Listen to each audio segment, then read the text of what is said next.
விஜய் இப்போ வந்து பிரச்சார பயணத்தை ஆரம்பிச்சிருக்கோம் தான் பார்க்க முடியும். ஆரம்பிக்கும் எப்படி பார்க்க முடியும் சார்?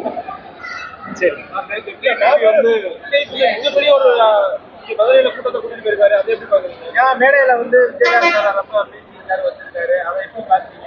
ஏன்னா அவங்க ரெண்டு பேருக்கு ஒரு நட்பு இருக்கு. இது வரைக்கும் சினிமால சொல்லாத விஜய் எனக்கு அரசியல்ல சொல்லியிருக்கிறாரு. அதனால அவங்க ஒரு நட்பு இருக்கு. அதை தான் அவங்க வெளிப்படவே எங்க மேடையில சொல்லியிருக்காங்க. என்ன சொன்னார்னா, விஜயகாந்த் சார் இருந்தப்பெல்லாம் ஒரு பேசல, மறைஞ்சதுக்கு அப்புறம் இப்போ வந்து அரசியலுக்காக பேசுறாருன்ற மாதிரி கேட்டாங்க. அதை எப்படி சார்?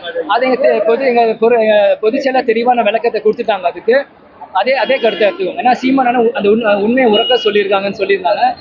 அந்த விஷயத்தை நாங்க அதே சீமான் தான் விஜயகாந்த் அவரை எதிர்த்து அந்த நேரத்தில் அப்படி பேசினாரு. ஏன்னா இன்னைக்கு சீமான் அண்ணன் வந்து இன்னைக்கு யார் என்னைக்கு ட்ரெண்ட் அதை பத்தியே பேசினா அவர் கட்சியை வளர்த்துருக்காரு. அன்னைக்கு கட்சியை ஆரம்பிக்கும் கேப்டன் ட்ரெண்டு.